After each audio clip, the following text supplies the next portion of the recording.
परब्रह्मणे नमः। ॐ शुक्लाम्बरधरं विष्णुं शशिवर्णं चतुर्भुजं प्रसन्नवदनं ध्यायेत् सर्वविघ्नोपशान्तये। श्री भगवद्गीता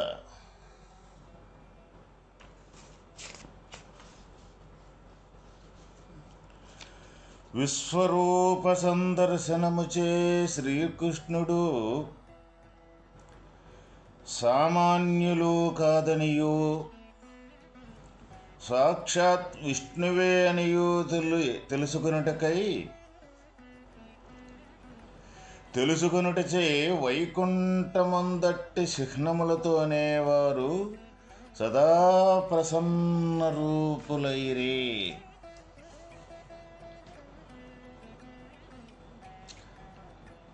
అర్జునుడట్లు ప్రశ్నించి ఉండవచ్చును. అర్జునుని ఆ ప్రార్థనను విని భగవానుడు తన సౌమ్య రూపముతో తిరిగి ప్రత్యక్షము కానున్నవారై విశ్వరూపము యొక్క మహిమను ముందుగా వెల్లడించుతున్నారు. మయా ప్రసన్నేన తవార్జునేదం రూపం పరం దర్శితమాత్మయోగాత్ తేజోమయం విశ్వమనంతమాద్యం యన్మే త్వదన్యేన నదృష్టపూర్వం. అర్జున, ప్రకాశముచే పరిపూర్ణమైనదియు ఈ జగత్రూపమైనదియు అంతములేనిదియు మొదటిదియు నీవు తప్ప ఇతరులచే ఇదివరకెన్నడను చూడబడనిదియునగు ఏ ఈ సర్వోత్తమమైన విశ్వరూపము గలదో అయ్యది ప్రసన్నుడనగు నాచే స్వకీయ యోగ శక్తి వలన నీకు చూపబడినది. ప్రకాశముచే పరిపూర్ణమైనదియు. ఇక్కడ పరిపూర్ణము అంటే కొంచెము కూడా వేరే ఒకటి ఉండేది లేకుండా ఉండేది ఏదైతే ఉన్నదో దాన్నే సంపూర్ణం, పరిపూర్ణము అని అంటాం. ఇక పరిపూర్ణం అంటే అది తప్ప రెండవది ఇంకా ఏది లేదు అని అర్థం. అది ఏ విధంగా ప్రకాశరూపకంగా సర్వవ్యాపకంగా పరిపూర్ణంగా ఉండే యొక్క స్వరూపమే ఇక్కడ పరమాత్మ అని మనకు తెలియజేయటం జరుగుతూ ఉన్నది. జగత్రూపమైనది అంటే జగత్తు జనించి గతించేది ఏదైతే ఉన్నదో ఆ జగత్తు రూపం కూడా పరమాత్మ యొక్క స్వరూపమే అయినది. అది కూడా ఇక్కడ వేరే లేనిది అయ్యున్నది, అంతము లేనిది. అంతము అంటే ఇప్పుడు మనకి ఈ దేశం అనేది ఒక అంతం ఉంటుంది. మన దేశానికి సంబంధించిన కొన్ని పరిధులు ఉంటాయి, కొంత ఒక మన బోర్డర్ ఉంటుంది అన్నమాట. అయితే ఇంకో తర్వాత ఆ బోర్డర్ తర్వాత ఇంకొక దేశం అనేది మనకి ఉంటుంది అన్నమాట. అదేవిధంగా ఈ దేశాలకు సంబంధించిన ఏవైతే ఉంటాయో కొన్ని పరిధులు ఉంటాయి. అందువల్ల అటువంటి పరిధులు అంటూ లేనిది, అంతము లేనిది. ఇక మొదటిది అంటే మొట్టమొదటగా ఉన్న స్వరూపం ఏదైతే ఉన్నదో, ఏ స్వరూపం అయితే ఉన్నదో మొదటగా ఆ స్వరూపమే అయ్యున్నది. ఇది నీవు తప్ప ఇతరులచే ఇదివరకెన్నడను చూడబడనిది. అంటే నువ్వు తప్ప ఇదివరకు ఎన్నడూ కూడా ఇతరులు చూడబడనిది అంటే భగవంతుని యొక్క స్వరూపము ఎవరు చూస్తూరో ఎవరు చూస్తారో అన్న విషయాన్ని మనకి ఇక్కడ తెలియజేయటం జరుగుతున్నది. ఎవరు చూస్తారో ఈ విశ్వం యొక్క స్వరూపాన్ని ఎవరైతే పరమ భక్తుడయ్యి పరమ గతిగా ఇక ఆ స్వరూపం తప్ప రెండవది లేదు అని పరమ గతిగా నమ్మి అందులోనే లీనమైపోయి అటువంటి భగవంతుని యొక్క స్వరూపాన్ని ఆ భగవంతుని యొక్క విధానాన్ని ఏ విధంగా విస్తరించి ఉన్నదో అది మొత్తం చూడాలి అంటే భగవంతుని యొక్క కరుణ కావాలన్నమాట. భగవంతుని యొక్క కరుణ ఏ విధంగా మనకు తయారవుద్ది అంటే నువ్వు తప్ప రెండవది లేదు అని తన హృదయంలో కొంచెమైనను నేను అనే మలినమనే మాలిన్యం లేకుండా ఎవరి హృదయం అయితే పదిలంగా ఉంటుందో ఆ విధంగా వాళ్ళే భగవంతుని యొక్క విశ్వరూపాన్ని చూడగలుగుతారు. అదే ఇక్కడ మనకు భగవానుడు తెలియజేయటం జరుగుతుంది. నీవు తప్ప వేరే వాళ్ళు ఎవరు కూడా చూడలేదు అని. అయితే అటువంటిది ఈ సర్వోత్తమమైన విశ్వరూపము ఏది కలదో అయ్యది ప్రసన్నుడనగు నాచే స్వకీయ యోగశక్తి వలన నీకు చూపడు. స్వకీయ యోగశక్తి అంటే యోగము అంటే కలియుక. ఈ విశ్వరూపముతోటి ఐక్యమైన స్వరూపము ఏదైతే ఉన్నదో అది ఆత్మ యొక్క స్వరూపమే. ఈ శరీరధారణలో ఈ శరీరంలో ఆత్మరూపాన ఉండ ఏ భగవంతుని యొక్క స్వరూపమైతే ఉన్నదో ఆ భగవంతుని యొక్క స్వరూపము ఈ శరీరమే కాకుండా ఈ శరీరానికి బయట ఉండ ఏ సంబంధము ఏ విధంగా ఏకమై అయితే ఉన్నదో అటువంటి ఏకాన్నే అటువంటి ఐక్యాన్నే ఇక్కడ యోగము అంటారు. అటువంటి యోగ శక్తి స్వకీయంగా వేరే ఇంకొక ప్రయత్నం అంటూ లేకుండా అటువంటి యోగ శక్తితోటి ఈ సర్వం మొత్తం కూడా విశ్వం యొక్క స్వరూపము పరమాత్మ తప్ప రెండవది లేదు అని అటువంటి యోగ శక్తితోటి నీకు చూపబడటం జరుగుతుంది అన్నమాట. అయితే మయా ప్రసన్నేనా నీ చెప్పుట వలన అనన్య భక్తి గలవారి ఎడల భగవానుడు అనుగ్రహము చూపునని స్పష్టమగుచున్నది. దీనివలన ఏమి మనకు అర్థమవుతూ ఉన్నది? ఎవరైతే భగవంతుని మీద అనన్య భక్తి గలవారై ఉంటారో అటువంటి భక్తి గలవారి ఎడల భగవానుడు అనుగ్రహము చూపునని మనకు స్పష్టమగుచున్నది. ఎవరికైతే అటువంటి అనన్య భక్తి ఆ రోజు అర్జునుడే కాదు, ఈరోజు వాస్తవమైన పరమాత్మ యొక్క స్వరూపం సత్యస్వరూపం ఆ రోజు కాదు, ఈ రోజు కాదు, రేపు రాబోయే రోజు కాదు, ఎప్పుడూ కూడా స్థిరంగా శాశ్వతంగా ఉండే యొక్క స్వరూపమే ఇక్కడ దైవ స్వరూపం, పరమాత్మ యొక్క స్వరూపం. అయితే మరి ఆ స్వరూపంతో సమస్త సృష్టి మొత్తం కూడా ఉన్నది, జరుగుతూ ఉన్నది అన్నప్పుడు ఆ రోజు అర్జునుడు చూసిన విశ్వరూపం ఏ స్వరూపమైతే ఉన్నదో ఈరోజు కూడా అర్జునుడికి ఉన్న ఏ అనన్య భక్తి, ఏ శ్రద్ధ, ఏ తనకు ఉండాల్సిన అర్హత ఏదైతే ఉన్నదో భగవంతుణ్ణి దర్శించేదానికి సంబంధించిన అర్హత ఈరోజు కూడా మనం ప్రతి ఒక్కరం కూడా అటువంటి అర్హతను కానీ మనం సంపాదించుకోగలిగితే ముందు ఈ అనన్య భక్తి అంటే అన్యం అంటూ రెండోది అంటూ లేకుండా ఉండేది ఏదైతే ఉన్నదో తన మనస్సులో దానినే అనన్య భక్తి అంటాం.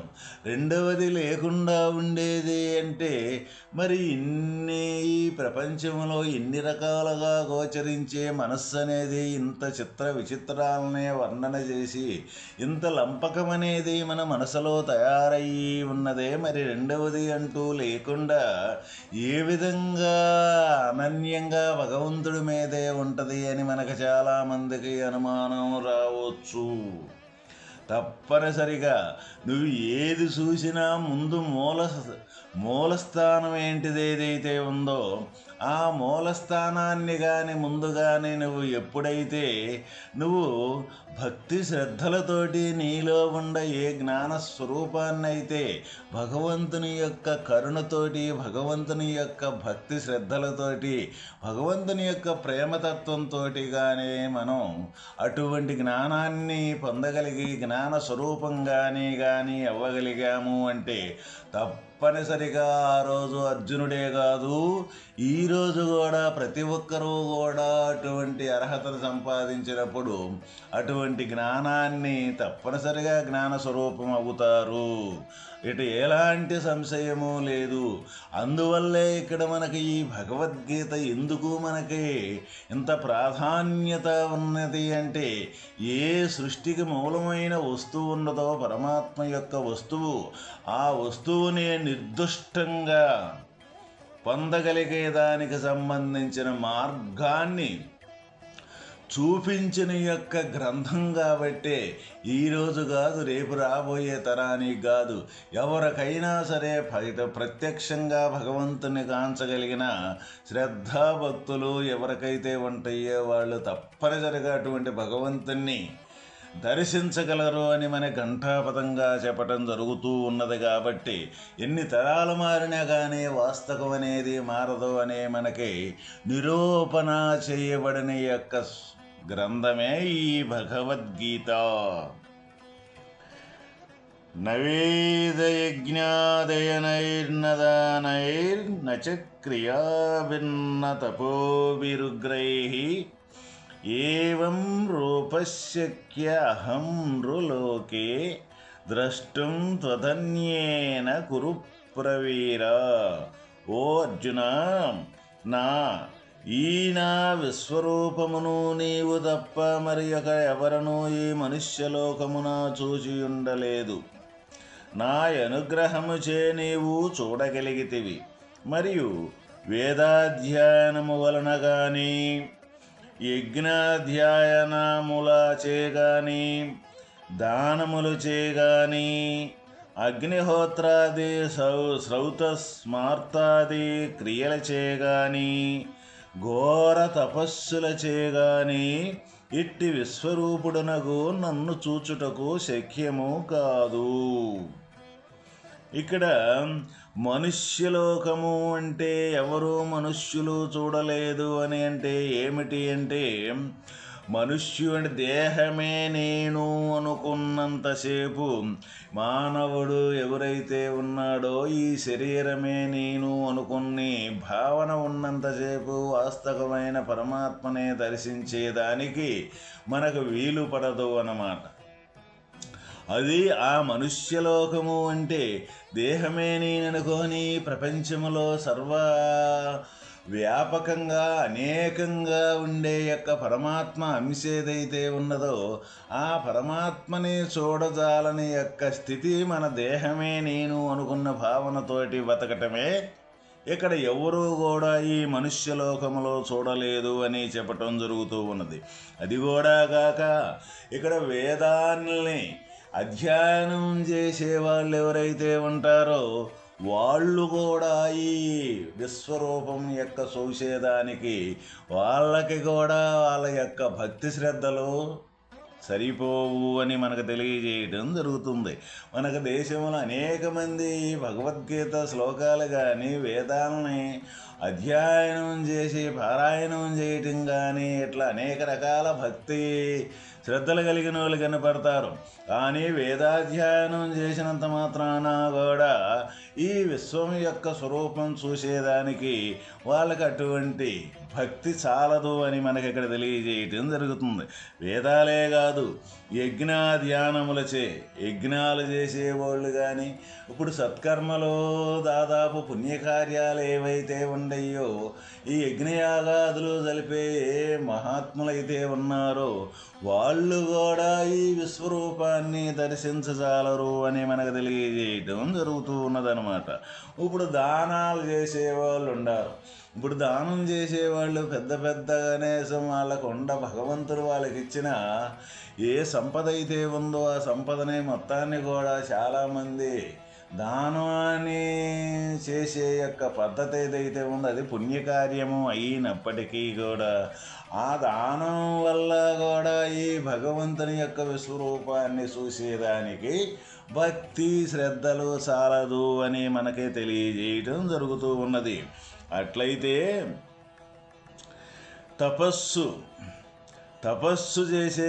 తపస్సులు చేయగాని ఇట్టి విశ్వరూపుడునకు నన్ను చూసుటకు శక్యము కాదు. ఏదైతే ఘోర తపస్సు అంటే ఇక అంతకన్నా వేరే తపస్సు ఇంకెవరూ చేయలేరు అని అనుకునేది ఏదైతే ఉన్నదో అదే ఇక్కడ ఘోర తపస్సు అంటే. అటువంటి ఆ ఘోర తపస్సు ఇక అంతకంటే ఎక్కువ లేదు అంటే ఇక్కడ ఉండేది దైవమేను అని. ఇక దైవానికి తనకు ఎలాంటి వ్యత్యాసం లేని యొక్క అటువంటి ఘోర తపస్సు చేయగలిగిన మహాభక్తులు ఎవరైతే ఉన్నారో అట్టి వారే వాస్తవంగా ఈ విశ్వరూపాన్ని చూసేదానికి శక్యము కాదు. ఇచ్చట తెలిపిన వేదాధ్యయన యజ్ఞాదులచే భగవానుని విశ్వరూపమును చూడజాలరని చెప్పినంత మాత్రముచే అవి అన్నీయూ నిరుపయోగములని అర్థము కాదు. అయితే ఎటువంటి వేదాధ్యయన యజ్ఞాదులు ఎవరైతే చేస్తూ ఉంటారో వాటి వల్ల విశ్వరూపము చూడజాలరని ఇక్కడ భగవానుడు చెప్పినంత మాత్రము చేత అవి అన్నీ నిరుపయోగములని అర్థం కాదు.